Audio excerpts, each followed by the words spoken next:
اعوذ باللہ من الشیطان الرجیم بسم اللہ الرحمن الرحیم وَإِن كُنتُمْ فِي رَيْبٍ مِّمَّا نَزَّلْنَا عَلَىٰ عَبْدِنَا فَأْتُوا بِسُورَةٍ مِّن مِّثْلِهِ وَادْعُوا شُهَدَاءَكُم مِّن دُونِ اللَّهِ إِن كُنتُمْ صَادِقِينَ صدق اللہ العظیم۔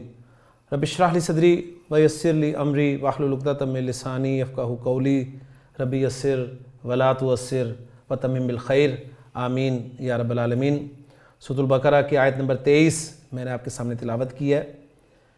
تیسرے رکوع میں مضمون شروع ہوا تھا یا ایھا الناس اعبدوا ربکم الذی خلقکم والذین من قبلکم لعلکم تتقون، اور پھر اس رب کی صفت بیان کی گئی اگلی آیت میں الذی جعل لکم الارض فراشا والسماء بناء وانزل من السماء ماء فاخرج به من الثمرات رزقا لکم فلا تجعلوا للہ اندادا وانتم تعلمون۔ اور اس کے بعد اگلی بات کی جا رہی ہے کہ وَإِن كُنتُمْ فِي رَيْبٍ، بڑا زبردست مضمون ہے کہ اور اگر تمہیں کسی قسم کا شک ہے کس چیز کے بارے میں کہ مِمَّا نَزَّلْنَا عَلَىٰ عَبْدِنَا، اس چیز کے بارے میں جو ہم نے اپنے بندے پر نازل کیا ہے، تو فَأْتُوا بِسُورَةٍ مِّن مِّثْلِهِ، اس جیسی کوئی ایک صورت ہی بنا لاؤ۔ وَادْعُوا شُهَدَاءَكُم مِّن دُونِ اللَّهِ، اور اللہ کے علاوہ اپنے جتنے بھی مددگار ہیں ان کو بلا لو، ان کنتم صادقین، اگر تم سچے ہو۔ تو میں نے مفہوم ترجمہ آپ کے سامنے رکھ دیا ہے، تو چلتے ہیں جی اسکرین کی طرف اور آیت کو گرامیٹیکلی دیکھتے ہیں۔ آیت آپ کے سامنے لکھی ہوئی ہے، بھی ایک لمبی آیت ہے۔ وَإِن كُنتُمْ فِي رَيْبٍ مِّمَّا نَزَّلْنَا عَلَىٰ عَبْدِنَا فَأْتُوا بِسُورَةٍ مِّن مِّثْلِهِ وَادْعُوا شُهَدَاءَكُم مِّن دُونِ اللَّهِ إِن كُنتُمْ صَادِقِينَ۔ اس آیت میں استعمال ہونے والے الفاظ جو ہیں ان میں سے افعال، اسماء اور حروف الگ کرتے ہیں جی۔ واو حرف ہے، ان حرف ہے، شرط کے لیے استعمال ہوتا ہے، آپ کو پتہ ہے۔ کنتم فعل ہے، کانا سے، کانا یکونو۔ فی حرف جر ہے، آگے اسم آ گیا ریبن، اور ریب کا لفظ دوسری مرتبہ آیا ہے، پہلے آیا تھا ذالک الکتاب لا ریب فی۔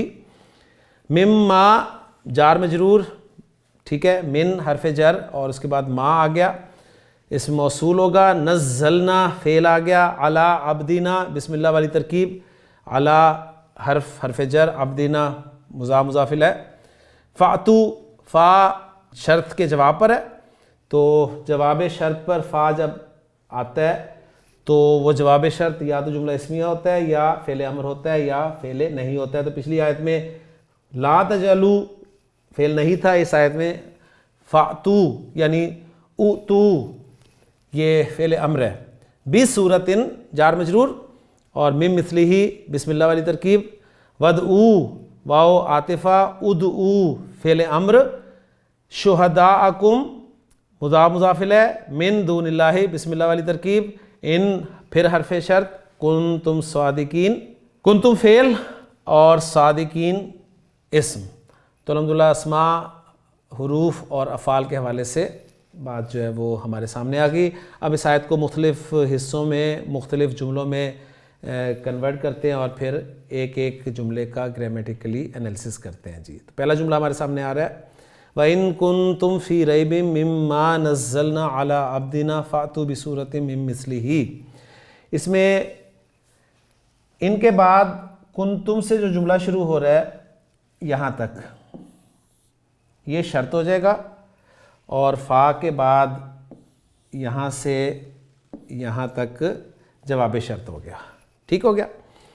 ان حرف شرط ہے، آپ کو پتہ ہے، اور جب بھی حرف شرط آتا ہے تو دو جملے آتے ہیں، شرط اور جواب شرط۔ شرط والا جملہ فعل سے شروع ہو رہا ہے، کنتم کانا یکونو، کانا سے جمع مذکر حاضر کا صیغہ، کنتم تم ہو، تم ہو کیا ہو، فی ریبن کسی شک میں، ریب نکرات لفظ ہے تو ترجمہ میں کر رہا ہوں، کسی شک میں، کسی قسم کے شک میں ہو۔ اچھا، اس شک کے لیے پھر آگے جار مجرور آ رہا ہے، مما جار مجرور آ رہا ہے، تو ہم اسے اس ریبن نکرہ کی صفت بنا دیتے ہیں، ٹھیک ہے۔ ما موصولہ آ گیا، اس میں موصول آ گیا تو آگے صلہ ہوگا، اور صلہ جو ہے وہ نزلنا سے شروع ہو رہا ہے اور نزلنا سے علی عبدنا تک جا رہا ہے۔ نزلنا، نزل ینزل تنزیلا، باب تفعیل، مادہ نون زا لام، نزلنا ہم نے نازل کیا، 14واں صیغہ ہے تو فاعل کو ساتھ ہی مینشن کر دیں گے، نزلنا فعل اپنے فاعل، اور علی عبدنا جار مجرور متعلق سے مل کر جملہ فعلیہ ہو کر اسم موصول ما کے لیے صلہ بن گیا۔ اب یہ موصول ہم نے بنایا تو اس میں آیت کی ضمیر کون سی ہے جی ذرا ڈھونڈیں۔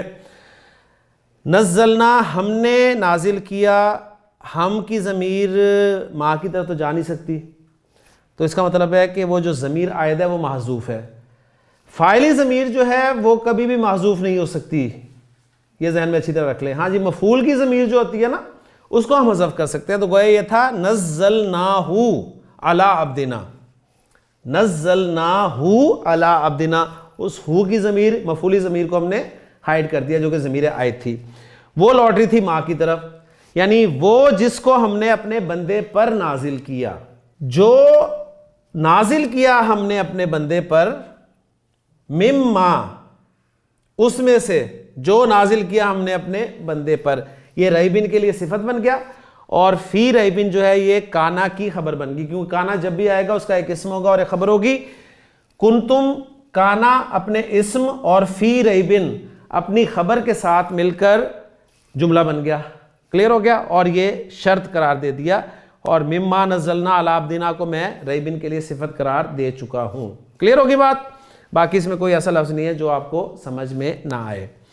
فَأْتُوا بِصُورَةٍ مِّن مِّثْلِهِ، یعنی اگر تم ہو کسی شک میں، کسی ایسے شک میں، اس میں سے جو ہم نے اپنے بندے پر نازل کیا، ٹھیک ہے، فا تو اتا یاتی، اتا یاتی ذرا مادے کو دیکھ لیں جی، حمزہ تا یا مادہ ہے، باب ضربہ یضربو سے استعمال ہوتا ہے، اتا یا یاتیو اصلی، اور چینجز کے بعد اتا یاتی اتیانن، کلیئر ہو گیا؟ اس کے معنی ہے جی کسی کا کسی تک پہنچنا، آنا کے معنی میں یہ استعمال ہوتا ہے۔ حل اتا کا حدیث الغاشیہ، ایگزامپل اس کی، اس کا مفعول بنفسی ہی آتا ہے، یعنی اس کا مفعول جو ہے وہ وداؤٹ پریپوزیشن استعمال ہوتا ہے، حالانکہ آپ دیکھیں آنا کے معنی میں تو آپ کہیں گے کہ لازم فعل ہے، تو اس کا مفعول کیوں آتا ہے؟ بس اس کا مفعول آتا ہے، جس طرح جا کا مفعول آتا ہے اس کا بھی آتا ہے، یعنی کسی کا کسی تک پہنچنا اس ترجمے میں مفعول کا ذکر ہو رہا ہے۔ یا اس کے دوسرے معنی ہوتے ہیں جی کوئی کام کرنا، معنی کے لیے دو طرح کی آیات انہوں نے کوٹ کی ہیں۔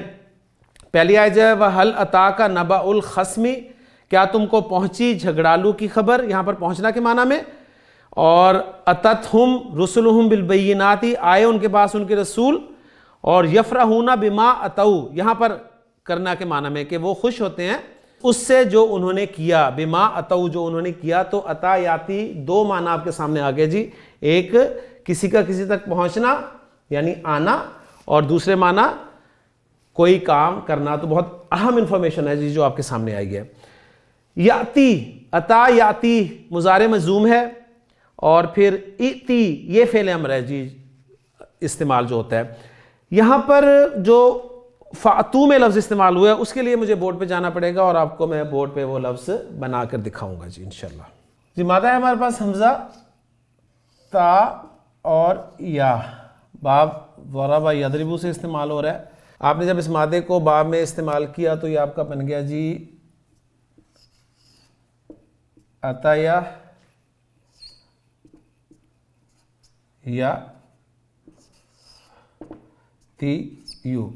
اب یہاں پر میں نے حمزہ اوپر نہیں لکھا، یہاں پہ لکھ دیا، تو یہاں بھی نہ لکھوں تاکہ دونوں ایک جیسے ہی ہو جائیں، یعنی عطایا یاتیو، اور چینجز کے بعد بن جائے گا یہ عطا یاتی، وہ ہم دیکھ چکے ہیں۔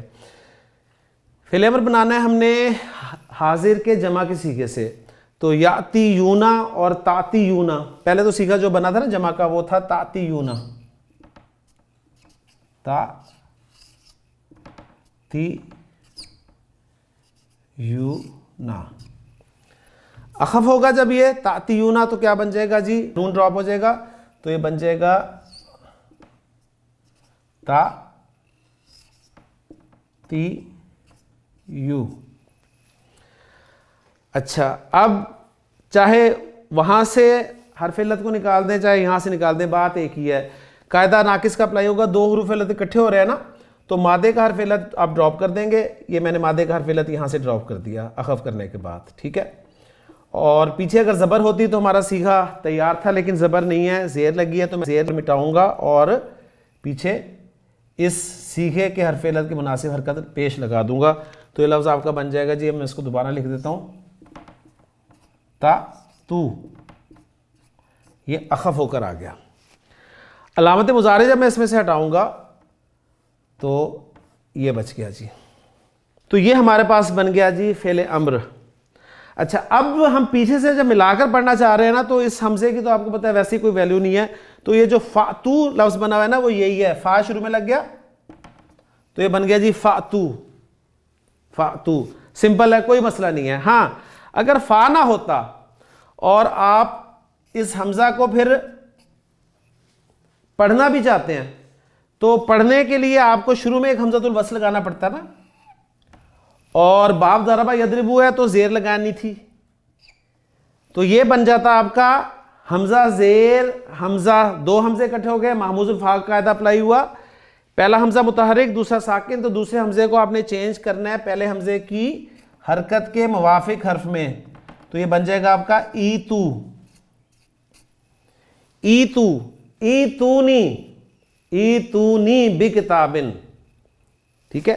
یعنی اگر ملا کر آپ پیچھے سے نہیں پڑھنا چاہتے تو لفظ بنے گا ایتو، اور اگر پیچھے سے ملا کر پڑھنا چاہتے ہیں تو یہ شروع میں پڑھنے کے لیے حمزہ لگانے کی ضرورت نہیں ہے، سمپل فاتو. تو یہ لفظ چونکہ قرآن میں استعمال ہوا ہے تو اس حوالے سے میں نے چاہا کہ آپ کے سامنے سے میں کھول کے رکھ دوں. تو امید کرتا ہوں کہ یہاں پر جو استعمال ہوا ہے فاتو بصورتن، تو یہ الحمدللہ لفظ جو ہے کلیئر ہو گیا. تو چلتے ہیں واپس اسکرین کی طرف اور مزید آگے دیکھتے ہیں جی. فاتو، یہ فا جو ہے یہ جزائیہ ہے، ٹھیک ہے، جواب شرط پہ آ رہا ہے، اس لیے ہم اس کو نام دیں گے جزائیہ. یعنی ایتو عطا یاتی کے معنی ہوتے ہیں آنا، لیکن جب یہ با کی پریپوزیشن کے ساتھ استعمال ہوتا ہے نا تو اس وقت اس کے معنی ہو جاتے ہیں لانا. بالکل اسی طرح جا کے معنی ہوتے ہیں آنا، اور جا بھی با کی پریپوزیشن کے ساتھ آئے گا تو اس کے معنی ہوتے ہیں لانا. بالکل اسی طرح ذہبہ کے معنی ہوتے ہیں جانا، اور جب با کی پریپوزیشن کے ساتھ استعمال ہوتا ہے تو اس کے معنی ہوتے ہیں لے جانا. کلیئر ہو گیا؟ تو عطا یاتی با کے ساتھ آئے گا تو اس کے معنی ہوں گے لانا. فاتو، تم لے آؤ، بی صورتن، کوئی صورت، کوئی صورت، اور اس صورت کے بعد جار مجرور آ رہا ہے، اسے اس صورت کی صفت بنا دیں تو ایسی صورت جو اس کی مثل ہو، ایسی صورت جو اس کی مثل میں سے ہو. تو صورتن موصوف نکرہ موصوفہ، مم مثلی ہی جار مجرور صفت ہوگی صورتن کے، اور موصوف صفت یہ مجرور ہو گئے با حرف جر کے لیے، اور حرف جر با اپنے مجرور کے ساتھ مل کر ایتو فعل کے متعلق ہو گیا.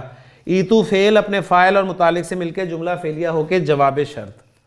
کلیئر ہو گیا؟ اس طریقے سے آپ ان کو جوڑیں گے، اور یہاں بھی جو الا عبدنا تھا اس کو اپنے نزلنا فعل کے ساتھ جوڑ لیا، تو الحمدللہ شرط اپنے جواب شرط کے ساتھ مل کے جملہ شرطیہ ہو گیا. کلیئر ہو گیا؟ تو الحمدللہ اس آیت کا اتنا حصہ بھی ہمارا گرامیٹیکلی انالائز ہو گیا. اگلے حصے کی طرف چلتے ہیں جی. وَادْعُوا شُهَدَاءَكُم مِّن دُونِ اللَّهِ إِن كُنتُمْ صَادِقِينَ. واو عاطفہ کر لیں، فاتو تھا نا، تو ایتو اس سے ادعو اس کو عطف کر دیں گے ہم اس پہ، یعنی اور بلا لو. دعا یدعو، دال عین واو مادہ، باب نصر ینصر، دعا یدعو دعاون اصلی، اور دعا یدعو دعاءن استعمالی. اس کے ایک معنی ہے جی مدد کے لیے کسی کو پکارنا. اس صورت میں اس کا جو مفعول ہوگا جس کو آپ پکار رہے ہوں گے وہ وداؤٹ پریپوزیشن استعمال ہوگا. جیسے وَإِذَا مَسَّ الْإِنسَانَ ضُرٌّ دَعَا رَبَّهُ، اور جب بھی چھوتی ہے انسان کو تکلیف تو وہ پکارتا ہے اپنے رب کو. تو یہاں پر مدد کے لیے پکارنا. دوسرے اس کے معنی ہے کسی مقصد یا کام کے لیے بلانا. اس کے مفعول پر الا کا صلہ آتا ہے. اگر آپ مدد کے لیے پکاریں گے تو اس وقت اس کا مفعول جو آئے گا وہ وداؤٹ پریپوزیشن استعمال ہوگا، اور اگر آپ کسی کام کے لیے مقصد کے لیے بلائیں گے کسی کو تو اس وقت اس کے مفعول پر الا کی پریپوزیشن استعمال ہوگی. وَمَنْ أَحْسَنُ قَوْلًا ممن دعا الی اللہ، اور کون زیادہ اچھا ہے بات کے لحاظ سے اس سے جس نے بلایا اللہ کی طرف. تو یہ بات بھی ہمارے سامنے الحمدللہ آ گئی. اس کے بعد شہداء کا لفظ استعمال ہوا تو بڑی اہم انفارمیشن تھی، وہ بھی میں آپ کے ساتھ شیئر کرتا چلوں. شین ہادہ المادہ ہے، باب سمیہ سے آتا ہے. شہیدہ یشہدو شہودن، موقع پر موجود ہونا. اس کا معنی ہے جی موقع پر موجود ہونا، حاضر ہونا. جو موقع پر موجود ہوتا ہے یعنی وہ حاضر ہوتا ہے. معائنہ کرنا، اور ظاہر بات ہے جب وہ حاضر ہوتا ہے تو وہ معائنہ کر رہا ہوتا ہے یعنی دیکھ رہا ہوتا ہے. فَمَن شَهِدَ مِنْكُمُ الشَّهْرَ فَلْيَصُمْ، پس جو موجود ہو تم میں سے اس مہینے میں تو اسے چاہیے کہ وہ روزے رکھے اس کے. ٹھیک ہو گیا. شہادتاً اس کا مصدر دوسرا استعمال ہو، یعنی ایک مصدر اس کا ہے شہودن، اس وقت اس کے معنی یہ ہیں. دوسرا مصدر ہے اس کا شہادتاً، اس وقت اس کے معنی ہوں گے گواہی دینا. گواہی وہ دے سکتا ہے جو موقع پہ موجود ہو یا جس نے معائنہ کیا ہو. سمپل سی بات ہے. وَتُكَلِّمُنَا أَيْدِيهِمْ، اور کلام کریں گے ہم سے ان کے ہاتھ. وَتَشْهَدُ أَرْجُلُهُمْ، اور گواہی دیں گے ان کے پاؤں. اشہد فعل امر اس سے بنتا ہے. اور اس کے بعد آگے چلتے ہیں مزید اس کے انفارمیشن کے. شاہد لفظ اور اس کی جمع شہود، اور دوسری جمع اشہاد، اور جمع سالم شاہدونہ، یہ اسم الفاعل ہے. ٹھیک ہے، شاہدونہ اسم الفاعل ہو گیا. حاضر رہنے والا، گواہی دینے والا، یعنی دونوں معنی میں یہ حاضر رہنے والا، گواہی دینے والا. وَشَهِدَ شَاهِدٌ مِّنْ أَهْلِهَا، اور گواہی دی ہے گواہی دینے والے نے. یہاں پر گواہی دینے کے معنی میں استعمال ہوا ہے. وَجَعَلْتُ لَهُ مَالًا مَمْدُودًا وَبَنِينَ شَهُودًا، اور میں نے بنایا اس کے لیے بڑھایا ہوا مال اور حاضر رہنے والے بیٹے. وَيَقُولُ الْأَشْهَادُ هَؤُلَاءِ الَّذِينَ كَذَبُوا عَلَىٰ رَبِّهِمْ، اور کہیں گے گواہی دینے والے. تو اشہاد بھی جمع کا لفظ ہے، شہود بھی جمع کا لفظ ہے، اور شاہدونہ بھی جمع کا لفظ ہے، اور یہ تینوں جمع ہے شاہد کی. پھر ایک لفظ بنتا ہے جی شہید، فعیل کے وزن پہ. شہید اس کی جمع آتی ہے شہداء. فعیل کے وزن پہ صفت ہے، اور میں آپ کو بتا چکا ہوں کہ فعیل کا وزن جو ہے یا تو اسم الفاعل کے معنی میں استعمال ہوتا ہے یا اسم المفعول کے معنی میں استعمال ہوتا ہے. تو اسم الفاعل کے معنی میں دائمی گواہی دینے والا، مدد کرنے والا. تو شہید کے معنی دائمی گواہی دینے والا یا مدد کرنے والا. لِتَكُونُوا شُهَدَاءَ عَلَى النَّاسِ وَيَكُونَ الرَّسُولُ عَلَيْكُمْ شَهِيدًا، تاکہ تم لوگ ہو جاؤ گواہی دینے والے لوگوں پر، اور ہو جائیں یہ رسول تم لوگوں پر گواہی دینے والے. اسی مادے سے اسم مفعول بنتا ہے جی مشہود. اسم مفعول معائنہ کیا جانے والا. وَذَلِكَ يَوْمٌ مَشْهُودٌ، اور وہ ایک معائنہ کیے جانے والا دن ہے، اور وہ ایک یعنی قیامت کا دن جو ہے وہ معائنہ کیے جانے والا دن ہے. شہادت کا لفظ اور اس کی جمع شہادات، اسم ذات یعنی حاضر یا ظاہر چیز، گواہی. پھر باب فعل میں کیسے آیا، اس سے فعل امر کیسے بنا، باب استفعال میں کیسے آیا. تو بہت اہم انفارمیشن تھی. یعنی یہ چند ان افعال میں سے ہے شہدہ یشہدو، جس کے مختلف معنی اور مختلف مفاہیم بیان کیے جاتے ہیں. تو اس لیے میں نے چاہا کہ ان کو کھول کے آپ کے سامنے میں رکھ دوں. پھر دونا کا ایک لفظ استعمال ہوا ہے اس آیت میں. تو دونا کے حوالے سے بھی میں آپ کو بتا دوں. دونا کے بارے میں لکھا گیا کہ دونا ازداد میں سے ہے. ازداد جمع ہے ضد کی، یعنی ضد کہتے ہیں ایک دوسرے کے مخالف ہونا. تو گویا اس کے بہت سارے متضاد معانی ہیں جن کی تعیین مضاف الیہ کے اعتبار سے کی جائے گی. یہاں ایک بات آپ کے سامنے آ گئی کہ دونا جو ہے مضاف ہو کر آئے گا، اور یہ مختلف معنی میں استعمال ہوتا ہے، اور اس کے معنی کا تعین جو ہے وہ اس کے مضاف الیہ کے اعتبار سے کیا جائے گا. جیسے وَيَغْفِرُ مَا دُونَ ذَلِكَ، اور وہ بخش دے گا ما دون ذالک، جو اس کے علاوہ ہے. تو یہاں پر علاوہ غیر کے معنی میں دونا استعمال ہوا ہے. عربی زبان میں اگر کہا جائے کہ السماء دونک، تو یہاں پر دونا جو ہے فوقہ کے معنی میں ہے، یعنی اوپر کے معنی میں، کہ آسمان تیرے اوپر ہے. دونا قدمک بساتن، یہاں پر دونا تحتا یعنی نیچے کے معنی میں ہے. جلس الوزیر دون الامیری، وزیر امیر کے پیچھے بیٹھا، یہاں پر خلفہ کے معنی میں ہے. الخطیب دونا کا، خطاب کرنے والا تیرے اب پیچھے نہیں ہے، نہ اوپر ہے نہ نیچے ہے، بلکہ سامنے ہے، تو امامہ کے معنی میں ہے. اسی طرح کبھی یہ قبلو کے معنی میں استعمال ہوتا ہے اور کبھی بعدو کے معنی میں استعمال ہوتا ہے. تو گویا بڑا اہم لفظ ہے جی دونا. یہ ازداد میں سے ہے اور ازداد اسے کہا جاتا ہے جس کے مختلف معنی استعمال ہوتے ہیں, متضاد معنی استعمال ہوتے ہیں, ٹھیک ہے, اور اس کی معنی کی تعین جو ہے وہ مضاف الیہ کے اعتبار سے کی جاتی ہے. ادعو, دعا یدعو سے فعل امر ہے, جمع کا صیغہ ہے ادعو, تم بلاؤ, ٹھیک ہے, پکارو مدد کے لیے, مدد کے لیے پکارو, چیلنج کیا ہے نا تو مدد کے لیے پکارنے کے معنی میں استعمال ہوگا. کس کو پکارو؟ شہداءکم, یہ مفعول آ گیا, اپنے مددگاروں کو, اپنے مددگاروں کو پکارو. من دون اللہ, معرفہ کے بعد میں آپ کو ذکر کر چکا ہوں کہ جار مجرور آ جائے تو وہ جار مجرور اس معرفہ کے لیے حال بنتا ہے. تو من دون اللہ جار مجرور کو ہم حال بنا دیں گے شہداء کا, ٹھیک ہے, یعنی وہ شہداء, وہ مددگار جو اللہ کے علاوہ ہیں. بات سمجھ میں آگئی؟ یا اسے ہم متعلق بھی کر سکتے ہیں ادعو فعل کے, تو زیادہ جو ہے حال والا ترجمہ زیادہ اچھا لگے گا. تو ادعو فعل اپنے فاعل اور مفعول سے مل کر جملہ فعلیہ ہو کر اس کو ہم معطوف کر دیں گے پچھلے جملے پر, ٹھیک ہے, لیکن یہ ساتھ چل رہا ہے ان کنتم صادقین.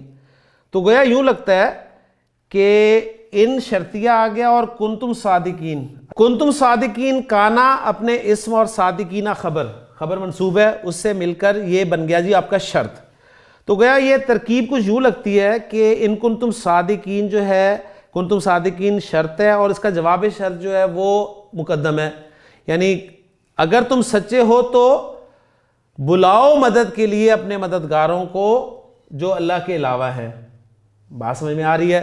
تو اس پورے جملے کو ہم شرط مؤخر اور جواب شرط مقدم کہہ کر بھی ذکر کر سکتے ہیں. لیکن نحویوں میں سے اکثر جو ہیں وہ یہ نہیں مانتے, وہ کہتے ہیں کہ نہیں جی جواب شرط جو ہے وہ شرط پہ مقدم نہیں ہو سکتا. ایک رائے ہے بہرحال, لیکن ایک رائے یہ بھی ہے کہ جواب شرط کو آپ مقدم کر سکتے ہیں شرط پر. اگر اس رائے کو سامنے رکھا جائے تو ادعوا شہداءکم من دون اللہ, یہ جواب شرط مقدم ہو گیا اور کنتم صادقین جو شرط مؤخر ہو گیا. ٹھیک ہو گیا, بات سمجھ میں آ گئی. لیکن جو نہیں مانتے وہ یہ کہتے ہیں کہ یہ جملہ جو ہے آپ اس پہ پچھلے جملے پہ عطف کر دیں اور شرط یہاں پر موجود ہے ان کنتم صادقین, اگر تم سچے ہو تو جواب شرط محذوف ہے. اور کیا جواب شرط محذوف ہے؟ وہ جواب شرط محذوف ہے جو اس جملے سے یعنی شرط سے پہلے والے جملے پر موقوف ہے, یعنی اسی کا مفہوم بیان کر رہا ہے. یہاں پر میں چاہوں گا کہ ذرا آپ کو جملہ شرطیہ کے بارے میں کچھ چیزیں جو ہیں وہ ذکر کر دوں. تو جملہ شرطیہ دو جملوں سے مل کر تکمیل پاتا ہے, جس میں پہلے جملے کو شرط اور دوسرے کو جزا یا جواب شرط کہتے ہیں, ٹھیک ہے. اچھا, جملہ شرطیہ عام جملوں سے اس قدر مختلف ہے کہ امام زمخشری نے تو اسے جملے کی ایک مستقل قسم قرار دیا ہے. امام زمخشری کے مطابق یہ جملے کی ایک الگ قسم ہے جو جملہ اسمیہ اور جملہ فعلیہ کے بالمقابل تیسری قسم قرار پاتی ہے. لیکن جمہور نے امام زمخشری کی رائے سے اتفاق نہیں کیا, یعنی انہوں نے کہا ہے کہ نہیں, جملے کی دو ہی قسمیں ہیں جی, جملہ اسمیہ اور جملہ فعلیہ. دوسری بات یہ کہ جو جملہ شرطیہ ہے اس کے تین ارکان ہوتے ہیں جی. ایک جملہ شرط ہوتا ہے, دوسرا جملہ جزا ہوتا ہے, اور تیسرا جو ہے وہ اداۃ الشرط ہوتا ہے.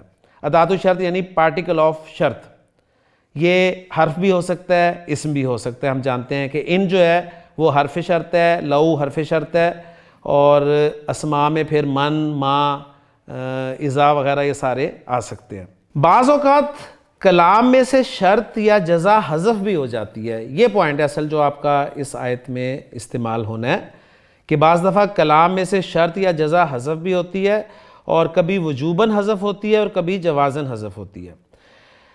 شرط سے پہلے کلام میں اگر ایسا جملہ آ رہا ہو جو جزا پر دلالت کرتا ہو, جیسے کہ یہاں پر دیکھیں یہ شرط ہے نا, ان کنتم صادقین میں کنتم صادقین تم سچے ہو. اس سے پہلے یہ جو جملہ آ رہا ہے وَادْعُوا شُهَدَاءَكُم مِّن دُونِ اللَّهِ, یہ وہ جملہ ہے جو جواب شرط یا جزا پر دلالت کر رہا ہے. تو ایسی صورت میں جزا کا حذف واجب ہو جاتا ہے۔ تو گویا یہاں پر ایک رائے یہ ہے کہ یعنی کنتم صادقین اس میں شرط ہے، اور اس کا جو جواب شرط یا جزا ہے وہ حذف ہے، کیونکہ کنتم صادقین سے پہلے جو جملہ آ رہا ہے یہ جواب شرط یعنی جزا پر دلالت کر رہا ہے۔ باقی اس کی مزید ڈیٹیلز ہیں، وہ اس وقت ہمارا موضوع نہیں ہے۔ تو مین چیز آپ نے یہ سامنے رکھنی ہے کہ ایک رائے تو یہ ہے کہ شرط پر جواب شرط کو مقدم کیا جا سکتا ہے، اگر وہ بات سامنے رکھیں تو سیدھی سی بات ہے کہ جی ادعوا شہداءکم من دون اللہ، یہ جواب شرط ہو گیا، مقدم ہو گیا، اور کنتم صادقین جو ہے یہ شرط ہے جسے ہم نے مؤخر کر دیا۔ لیکن اگر یہ نہ مانا جائے تو ہم کہیں گے کہ ادعوا شہداءکم من دون اللہ جو ہے یہ پچھلے جملے پر عطف ہو گیا جو اس سے پہلے جملہ ہے، اور ان کنتم صادقین میں کنتم صادقین شرط ہے، اور اس کا جواب یا جزا جو ہے وہ محذوف ہے، کیونکہ کنتم صادقین سے پہلے جو جملہ آ رہا ہے وہ جواب شرط یعنی جزا پر دلالت کر رہا ہے۔ تو الحمدللہ جی جو ٹیکسٹ تھا الحمدللہ وہ ہمارا کور ہو گیا۔ اب ذرا جملے جو ہم نے بنائے ہیں ان کا اعراب القرآن سے چیک بھی کر لیتے ہیں کہ ہمارا کیا ہوا کام ٹھیک ہے یا اس میں کس درجے جو ہے تصحیح کی ضرورت ہے۔ جملہ کنتم فی ریب لا محل لہ استئنافیہ، انہوں نے کہا جی یہ جملہ شرطیہ جو شروع ہو رہا ہے یہ ایک استئنافیہ جملہ ہے۔ نزلنا لا محل لہ صلۃ الموصول، ماں کے لیے صلہ بن گیا، ٹھیک ہے جی۔ ایتو بصورت فی محل جزم جواب الشرط، اور فا کے ساتھ ملا ہے تو بالکل جواب شرط ہے، اور جگہ جو ہے وہ ان کے بعد آ رہا ہے نا، تو ان کے بعد جو جگہ ہوتی ہے مضارع کی وہ مجزوم کی جگہ ہوتی ہے، چاہے وہاں ماضی ہو تو ماضی کو ہم محلاً مجزوم کہہ دیں گے اور جملے کو ہم محلاً مجزوم کہیں گے، اسی طرح جس طرح ماضی کو محلاً مجزوم کہا جاتا ہے، ٹھیک ہے۔ اور مجزوم کی ٹرم میں استعمال کر رہا ہوں اپنے مضارع اخف کے لیے۔ جملہ ادعوا شہداءکم فی محل جزم معطوفہ، انہوں نے دیکھیں بالکل معطوفہ بنا دیا جواب شرط پر معطوف، اوکے جی۔ کنتم صادقین لا محل لہا استئنافیہ، انہوں نے کہا یہ بھی جملہ استئنافیہ اور جواب الشرط محذوف ہے۔ یہی بات جو میں آپ کے ساتھ کر کے ہٹاؤں بالکل وہی ہے، دل علیہ معنی ما قبلہ ای ان کنتم صادقین فی ان محمدن قالہ من عند نفسہ فافعلوا ھذا الذی طلب منکم۔ تو باقی پھر یہ ڈیٹیل ہے جی اتنی آپ چاہیں، بہرحال اتنا ذہن میں رکھیں کہ شرط کے جواب کو حذف کیا جا سکتا ہے اس صورت میں جب شرط سے پہلے کوئی ایسا جملہ آ رہا ہو جو جواب شرط پر دلالت کر رہا ہو، ٹھیک ہو گیا۔ تو یہ ٹیکنیکل سی کچھ چیزیں تھیں جو الحمدللہ آپ کے سامنے آ گئی ہیں۔ اب اس کا ترجمہ دیکھ لیتے ہیں جی آیت کا۔ وَإِن كُنتُمْ فِي رَيْبٍ مِّمَّا نَزَّلْنَا عَلَىٰ عَبْدِنَا، دیکھتے ہیں وہ نکرہ کو کیسے انہوں نے ذکر کیا، اور اگر تم اس کے بارے میں کسی شک میں ہو، ٹھیک ہے کسی شک کو انہوں نے ذکر کر دیا، اس کے بارے میں جو ہم نے اپنے بندے پر اتارا ہے، اس کے بارے میں مما نزلنا کا ترجمہ انہوں نے کیا، اس کے بارے میں کسی شک میں ہو جو ہم نے اپنے بندے پر اتارا ہے تو اس کی مثل ایک صورت لے آؤ، اور اللہ کے سوا اپنے حمایتی بلا لو اگر تم سچے ہو۔ تو الحمدللہ آپ کے سامنے ترجمہ بھی آ گیا اور آیت بھی ہماری مکمل ہو گئی ہے ہر اعتبار سے۔ بہت اہم چیزیں اب جو ٹیکسٹ بڑھتا جا رہا ہے ہمارا، اہم چیزیں آپ کے ساتھ آتی جا رہی ہیں۔ اب وہ جو اذا والا اسلوب تھا وہ ختم ہو گیا، اب ایک شرط والا اسلوب جو آپ کے سامنے آ رہا ہے۔ تو جس طرح اذا والا اسلوب آپ کا پکا ہو گیا، میں امید کرتا ہوں کہ شرط والا اسلوب بھی بار بار جب اس طرح آئے گا تو پکا ہو جائے گا۔ تو انشاءاللہ تعالی اگلے لیکچر میں اگلی آیت کے ساتھ آپ سے ملاقات ہوتی ہے جی۔ سبحانک اللہم و بحمدک، اشہد ان لا الہ الا انت، استغفرک و اتوب الیک۔